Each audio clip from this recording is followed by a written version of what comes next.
As-tu déjà pensé à immigrer, toi? Non, jamais.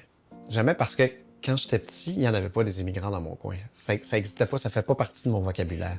Toi, forcément, oui, parce que ta mère est immigrante, est arrivée d'Haïti. Oui, d'Haïti en 1965. Elle avait 20 ans, elle était toute seule. Toute seule, hein? Ouais. Donc oui, l'immigration, chez nous, ça fait partie de notre histoire familiale, de notre vocabulaire quotidien même. Puis ça m'obsède, cette question-là. Qu'est-ce que ça fait de changer de pays?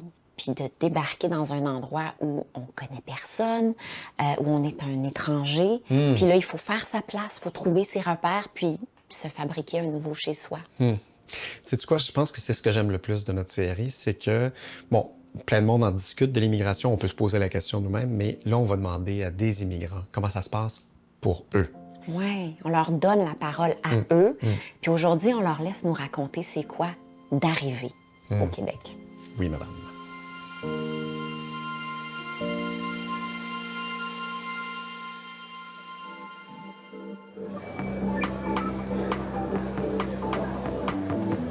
Mireille est notre grande spécialiste de l'immigration. Chaque immigrant a son histoire, a son parcours, mais qu'est-ce qu'on peut dire sur ce qui motive les immigrants à venir s'établir au Québec? En général, les recherches démontrent que les gens souhaitent immigrer pour améliorer leur qualité de vie. Puis ça peut prendre plusieurs formes. Ça peut être pour avoir un meilleur emploi. Il y a bien sûr beaucoup de gens qui migrent et qui choisissent le Québec parce qu'ils souhaitent de la protection, parce qu'ils vivent des situations d'insécurité ou même de la persécution. Mais c'est important aussi de savoir qu'il y a beaucoup de gens qui migrent par défi personnel ou par désir d'expérience. Donc, il y a des recherches très intéressantes qui démontrent qu'il y a des traits de personnalité qui sont plus associés avec la migration. Ça Lesquels? demande l'extroversion, le désir d'aventure, parce que c'est un gros choc pour toute personne, même si c'est une migration planifiée, choisie, c'est une grande transformation individuelle. Qu'est-ce que tu dirais qui est le plus grand mythe ou l'idée reçue la plus répandue au sujet des immigrants qu'on devrait rectifier? On tend à surestimer le nombre d'immigrants qu'il y a dans nos pays. C'est à cause peut-être du traitement médiatique, d'après toi? Mais c'est sûr que ce problème-là d'estimation statistique, mathématique, bien, il est amplifié par la couverture médiatique. Plus on en parle, plus les gens ont tendance à penser que c'est un enjeu numérique vraiment très grand. On sait que c'est à peu près 15 de la population du Québec qui est née à l'étranger. Mais en même temps, ça implique des gens qui sont arrivés dans les années 50, puis ça inclut des gens qui sont arrivés maintenant. Aujourd'hui, on s'intéresse à Naoufel. Naoufel, c'est un Tunisien qui était professeur dans son pays, mais qui vient enseigner au secondaire ici. Il laisse derrière lui femme et enfants et on l'accueille à l'aéroport.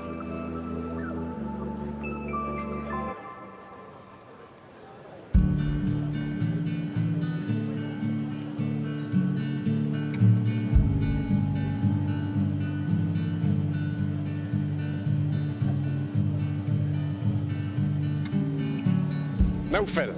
Salut. Ça va? Ben oui, ça va, ça va. Le voyage, ça a été? Ça a été un long voyage. En ce moment, tu te sens excité ou juste fatigué? C'est un mélange un peu bizarre D'accord. entre la fatigue et l'excitation, mais bon, ça va. D'accord. Soif?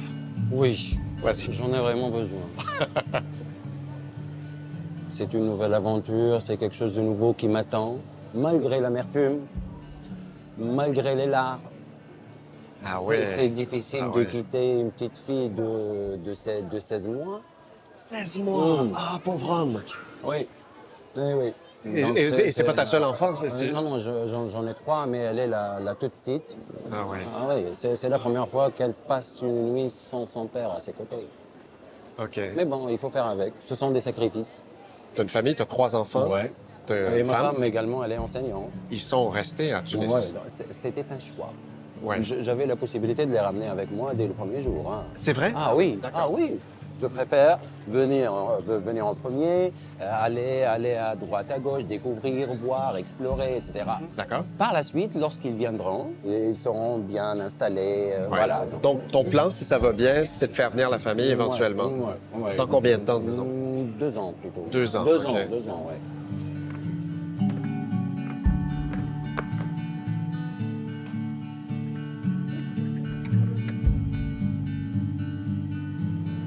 Est-ce qu'il y a des moments où tu as douté, où tu t'es dit, bon, est-ce que c'est vraiment une bonne idée, ça?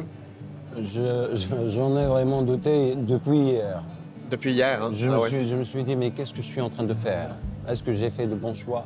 Mais je me suis retenu à la dernière minute. Je me suis dit, j'ai pas fait tout ça pour venir à la dernière minute et mettre fin et dire voilà. Donc non, ça serait peut-être une lâcheté. Ah ouais. Et peut-être que mes enfants ne me le pardonneront jamais un autre jour. Donc ils diront que notre père, il a eu l'occasion.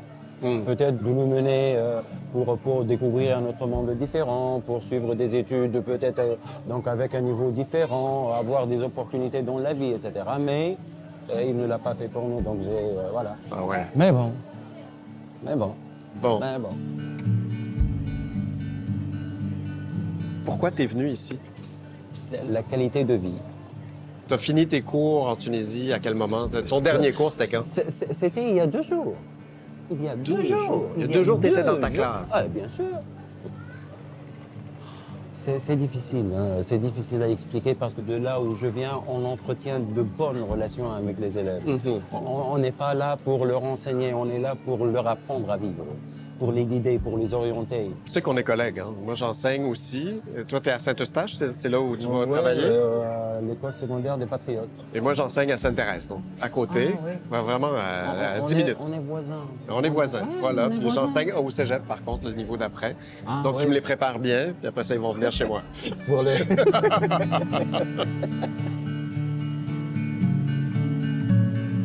À quoi on s'attend quand on débarque au Québec pour la première fois? Je vais y aller dans le cliché tout de suite. L'hiver.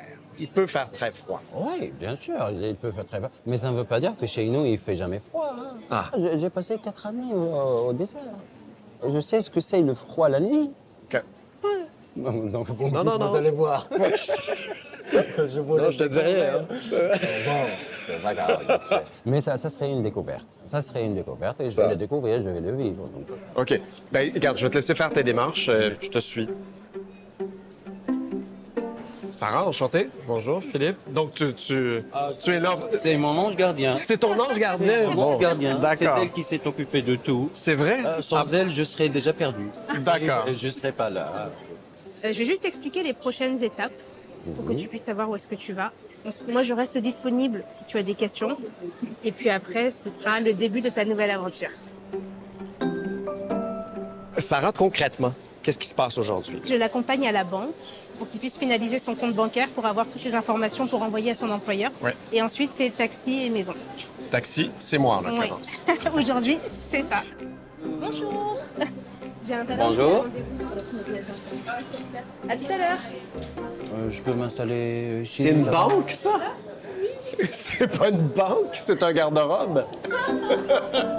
On peut vous asseoir. Merci. Je vais demander votre permis de travail. Bien sûr, je viens de la voir. Il est en cours chaud. En quoi consiste ton travail? Je les aide à trouver un logement. Je les accompagne aussi pour tout ce qui est l'administratif, comment s'inscrire à la RAMQ, comment s'inscrire au NAS. Mais pas un emploi, ça, ils ont déjà ça. Ça, en ils ont arrivant. déjà, parce qu'ils viennent avec un permis de travail fermé. Et c'est l'employeur qui nous recrute pour les aider, les accompagner. T'es une espèce de Sherpa. C'est ça. Oui, c'est ça. Passez une bonne journée. Merci, merci. C'est très gentil. Alors, Naoufel, ça va? Tu tiens le coup encore? Oh, pardon. Je suis crevé. T'es crevé.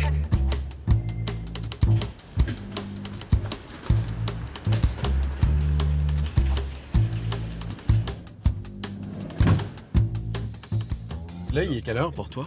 Il faut compter 5 heures de plus. Si, D'accord, par donc exemple, c'est- maintenant, c'est... Il est minuit, donc. Voilà. Maintenant, Ok. chez moi, c'est minuit.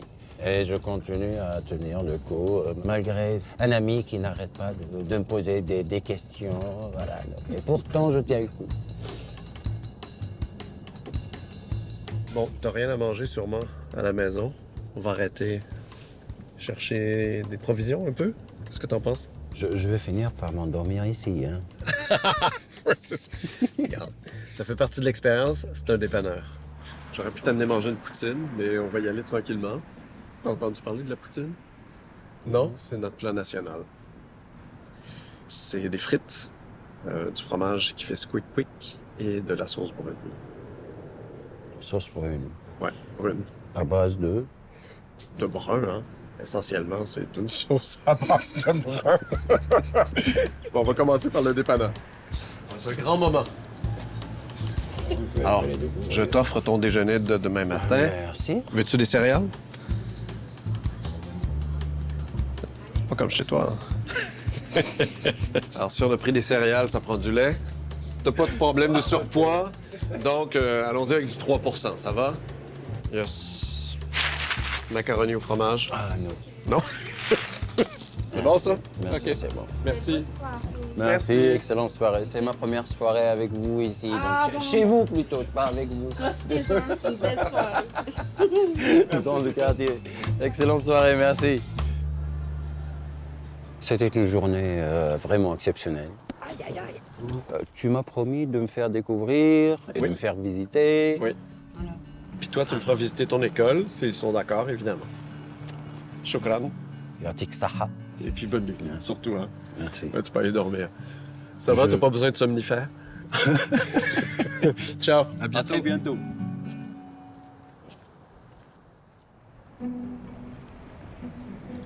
Bonjour, Marina Doucerin.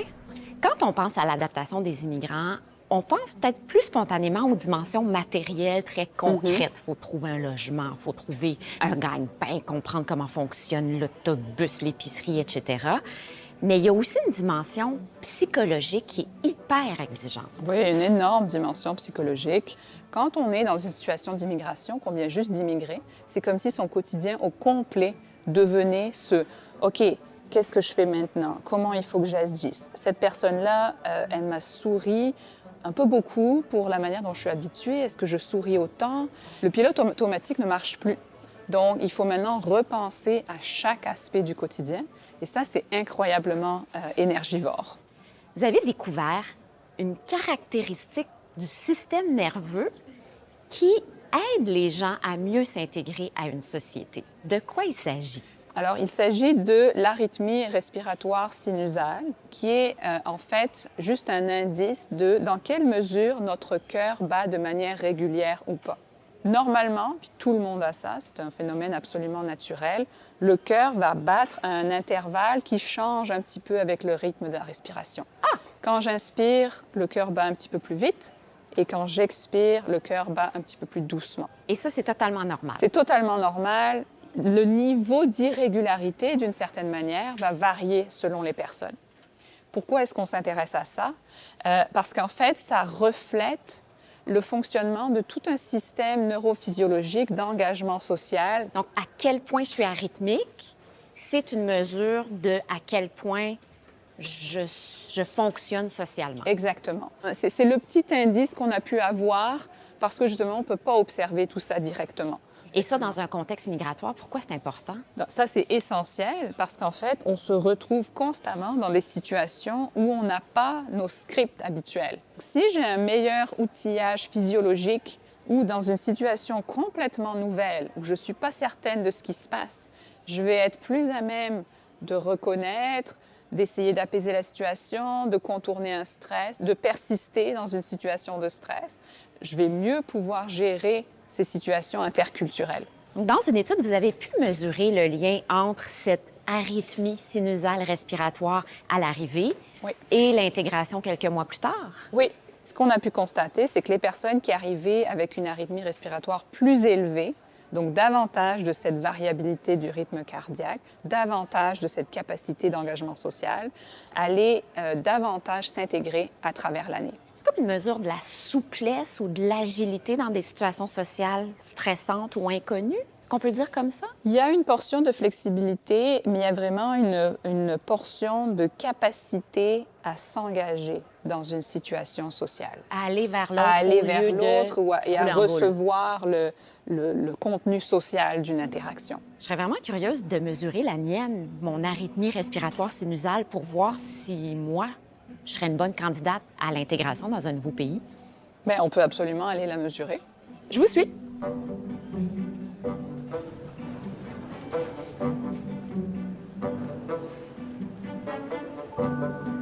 C'est ici que ça se passe? Oui, on va poser des électrodes. Après ça, je vais vous demander d'aller vous asseoir dans la salle de l'autre côté. OK. Juste être assis, tranquillement, respirer. Donc, on voit ici votre... ça mesure déjà. Ça mesure déjà. Donc, ça mesure votre rythme cardiaque. Chaque pic est un battement. C'est un thème qui a une résonance personnelle pour vous. Oui. Bien, j'ai immigré au Québec il y a 24 ans. OK. Donc, ça fait longtemps maintenant, puis je me considère vraiment bien adaptée, etc. Mais ça a été un parcours que j'ai trouvé difficile. Ah oui? Et c'est ce qui m'a finalement incité à aller l'étudier davantage pendant mon doctorat. Qu'est-ce qui a été difficile? La solitude, beaucoup. Comme personne relativement privilégiée, blanche, parlant français, venant de France, d'avoir trouvé ça difficile, de me dire, mais j'ose à peine imaginer pour les personnes qui font face à de vrais obstacles plus difficiles. L'arythmie sinusale respiratoire, c'est aussi quelque chose qui peut nous aider à composer avec la discrimination qu'on peut subir quand on est immigrant? Oui, mais on a vu que les personnes qui avaient une arythmie respiratoire sinusale plus élevée, l'impact de la discrimination sur leur intégration était plus faible. Ah! Donc ça a aidé à diminuer un petit peu cet impact-là. OK, on a terminé. C'est fini? C'est parfait. Ah! J'étais bien, j'aurais continué. Ah, prochaine expérience. Je faisais des exercices de respiration. Alors, Donc, le chiffre qu'on veut regarder, c'est celui-là ici. 6,38. 6,38. Donc, par exemple, dans l'étude qu'on avait faite, la moyenne était de 6,98, autour de presque 7. Donc, ce qui voudrait dire que si on me situe dans cet échantillon, je serais en dessous de la moyenne aussi pour la facilité d'adaptation à une nouvelle culture. Oui. Mais vous savez quoi? Ça me surprend pas du tout. Ah oui? Salut Naoufel. Ça va? Bonjour. Je te présente Noémie. Enchantée. Enchanté, Ça me fait ravi. vraiment Ravi. plaisir de te rencontrer.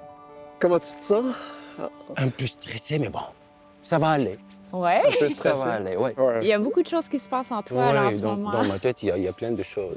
Il y a ma petite fille également qui est là. Donc, Ta petite fille? ouais. Comment ça? Dans quel sens? Je la vois sourire en me disant, papa, tu vas y arriver. Voilà. Donc, qu'est-ce qui t'attend ce matin exactement? Qu'est-ce que tu Ce vas vivre? matin, c'est la prise de contact pour la première fois en classe avec les élèves. OK. C'est pour ça peut-être que je me sens un peu stressé.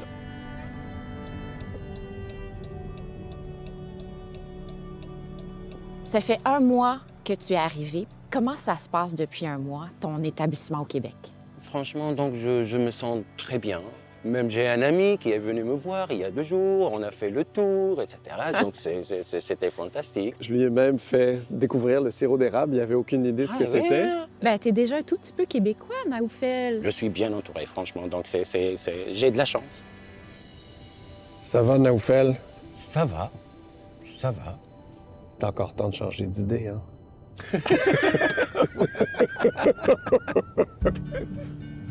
Bonjour. Moi, c'est Nadia. Salut, Nadia, enchantée. Bonjour, moi c'est Noémie. C'est un moment spécial pour vous deux, là, Eh ce oui, matin.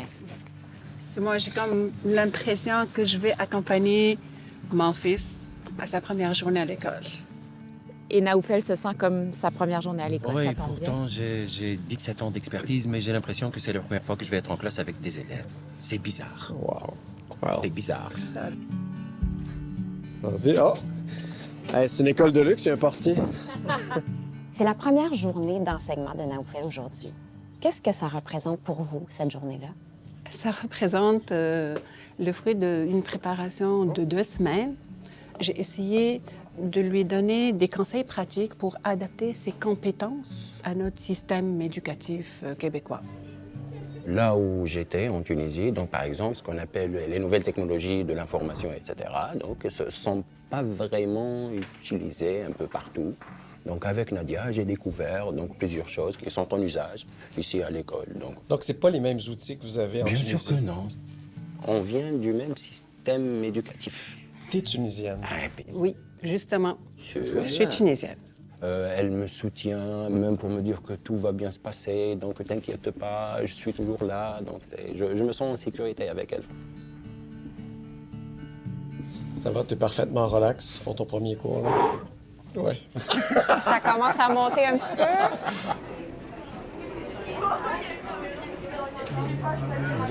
Bonjour.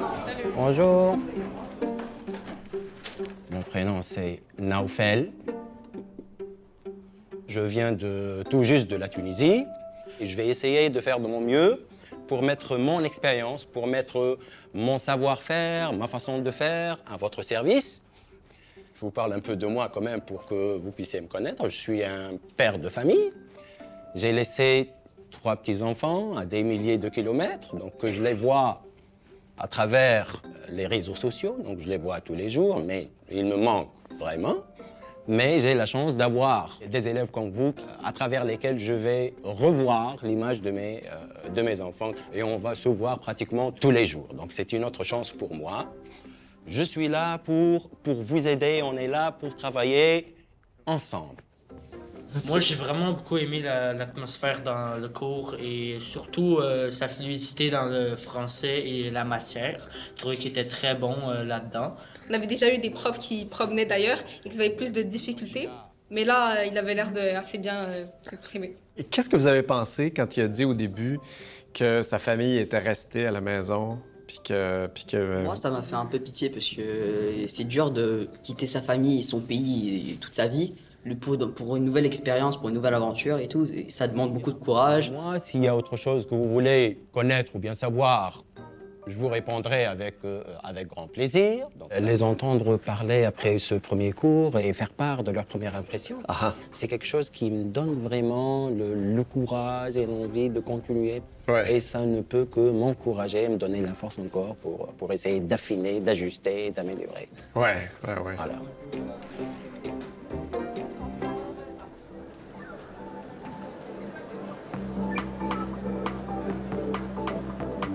Qu'est-ce que tu as pensé de notre ami Naoufel à sa première journée scolaire? Bien, j'ai trouvé courageux déjà de se présenter devant des adolescents. Tout prof du secondaire est vraiment une personne courageuse, mais aussi de faire ce passage-là d'un système éducatif à un autre, d'arriver sans sa famille. C'est un excellent exemple de ce qu'on sait, c'est-à-dire que les gens souhaitent migrer souvent pour améliorer leurs conditions matérielles. Donc, ce qu'il va faire, c'est avoir un emploi qui va lui permettre non seulement d'acquérir de l'expérience au Québec, de gagner de l'argent, mais d'en renvoyer aussi à sa famille. Est-ce qu'on peut dire que Naoufel est arrivé dans des conditions idéales pour quelqu'un dans sa situation? C'est vraiment utile d'avoir quelqu'un qui nous aide à se trouver un logement dans une région qu'on ne connaît pas. Mais il y a plein de différents parcours. Donc, il y a des gens qui arrivent par eux-mêmes à l'aéroport puis qui se sont trouvés un appart sur l'Internet. Oh my God. Puis il y a des gens qui arrivent aussi avec rien, en particulier les personnes réfugiées qui auront le soutien du gouvernement dans les premiers mois de leur arrivée. S'acheter des manteaux d'hiver, s'ouvrir un compte de banque puis se trouver justement un appartement. Bon, Naoufel est travailleur temporaire. Est-ce que c'est le souhait des gens dans sa catégorie, en général, de venir s'établir à long terme? Oui, il y a quand même une grosse majorité de ces gens-là qui souhaiteraient potentiellement s'établir ici.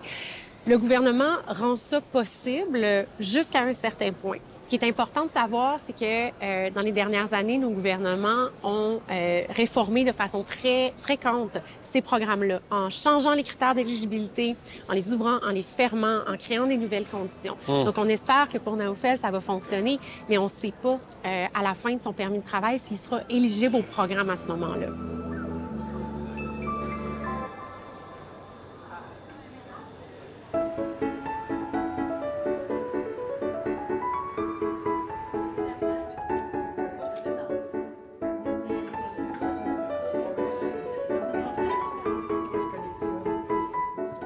Julio, tu travailles à ABL.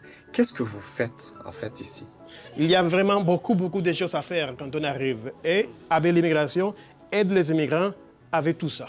Et donc, parmi ces activités-là que vous faites, il y a un atelier de préparation à l'hiver. Oui, c'est un café réseautage où les gens viennent connaître des gens, pratiquer le français, mais aussi ils apprennent à se préparer pour l'hiver. Je peux te dire que c'est un des ateliers les plus connus et plus appréciés des immigrants. C'est impressionnant, hein? Nous, on vient d'arriver il y a 1 mois et demi. J'ai jamais vu la neige. Je connais le froid, mais c'était en Angleterre. Mais ici, je ne connais pas. J'ai sorti de l'aéroport et il y a beaucoup de neige. J'ai dit, oh, qu'est-ce que j'ai fait? J'adore le contact avec les personnes immigrantes. Moi, je me nourris de ces échanges-là. Quand on parle de la Turquie, tu es arrivé en février ici. Ah, comment c'était? Comment tu as trouvé ça? Très froid. Très froid. OK. Mais j'adore la neige. Tu adores la neige? OK. Qu'est-ce qui se passe dans cet atelier-là? On les accueille en les faisant parler de l'hiver un peu. Qu'est-ce qui leur fait peur? Ils ont peur de l'hiver qui s'en vient, là. Quand on leur parle de moins 30, ils peuvent même pas l'imaginer, hein? La majorité d'entre vous, vous connaissez la chaleur. Vous savez ce que c'est une chaleur extrême, il y a des dangers, hein? Bien, un froid extrême, il y a des dangers également, hein? D'abord, quelque chose qu'il faut jamais faire, c'est dire, bien, c'est pas grave, je vais pas loin, je vais mettre juste un petit manteau parce que je m'en vais pas loin. Je suis dans l'auto, puis l'auto est chauffée. Oui, mais vous savez pas, hein? Votre auto peut avoir une panne, il peut arriver n'importe quoi. On leur parle aussi de tout ce que les Québécois font automatiquement pour se préparer pour l'hiver. Et auquel on pense auquel pas. on pense même pas. Oui. Attendez pas au 30 novembre pour aller changer les pneus. Les garages sont débordés. Fait que c'est là que c'est le temps de prévoir ça. Moi, c'est de montrer les objets qui, comme les essuie-glaces, qui sont pas pareils l'hiver. Regardez la différence entre un essuie-glace d'été et un essuie-glace d'hiver. Les pellicules qu'on met dans les fenêtres, des raquettes. Quand tu es pris sur la glace, puis ton auto bouge plus, tu peux mettre sur la roue, puis ça t'aide à sortir d'un endroit. Puis on finit avec les activités. On essaie de finir ça en beauté, hein? On veut les inciter à aller jouer dehors, malgré le froid. Alors, c'est une belle saison, l'hiver. Il faut seulement être bien préparé. Même nous, on doit chaque année, hein, les Québécois, là, on doit se réhabituer quand on voit l'hiver arriver. Est-ce que le fait d'apprivoiser l'hiver, c'est important pour qu'un immigrant puisse pleinement s'intégrer? Je pense que oui. Parce qu'il y a des immigrants, là, le premier hiver, ils sortent juste pas. Ah, c'est ça. Ouais. Qu'est-ce que ça fait, ça? Ça crée une situation d'isolement. Ça va créer de la dépression. Ici, on ferme les portes et les fenêtres au mois d'octobre, on les rouvre au mois d'avril. Si, en plus, tu restes chez vous, puis tu veux pas sortir parce qu'il fait trop froid dehors, c'est l'isolement total, là. Catastrophe, ouais. Est-ce que tu aimes l'hiver? Je l'aime, mais quelquefois, si je ne fais des activités dans l'extérieur, je me sens stressée ou anxieuse. Ah oui, Oui. anxieuse. OK. Anxieuse, oui. Tu peux la mettre? On appelle ça une mitaine. Ah, comment ça s'appelle? Mitaine. Mitaine. Mais t'as l'air d'un Gaspésien, mon ami. Quand vous avez choisi d'émigrer ici, est-ce que c'est un facteur qui comptait de dire, bon, il y a l'hiver, je sais pas si... Oui? Bien sûr. Moi, je suis très frileux. Ah frileux. Oh. Je suis venu avant pour tester, donc j'ai survécu. Je suis là aujourd'hui. Non, il y a beaucoup de précautions à prendre. Ouais. Ça, je ne savais pas. Est-ce que vous pensez que vous allez finir par aimer l'hiver? Si je sais faire du patin en glace, oui. Alors, à 3, on dit hiver!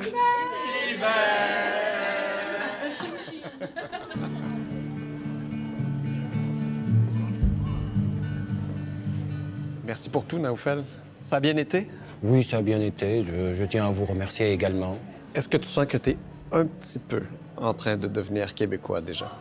C'est peut-être un peu exagéré, mais je commence petit à petit à m'infiltrer et à aller en douceur, on va dire.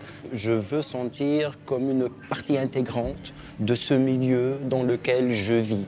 Bonjour. Bonjour. Salut. Ça va? Très bien. Donc on se sent bien dans un milieu qui nous ressemble et auquel on essaie toujours de s'accoutumer et de ressembler. Et c'est bien parti, ce processus? Jusqu'à maintenant, tout va bien. Je reste positif, je reste optimiste et je suis ouvert donc, sur tout ce que je découvre tous les jours. Peut-être qu'un jour, on rencontrera ta femme puis tes enfants. Peut-être. Donc j'essaie d'avoir du caractère et d'être patient. Et ça va venir. Donc ça va venir. Merci beaucoup. Merci beaucoup. C'était un plaisir. C'est un plaisir de te rencontrer.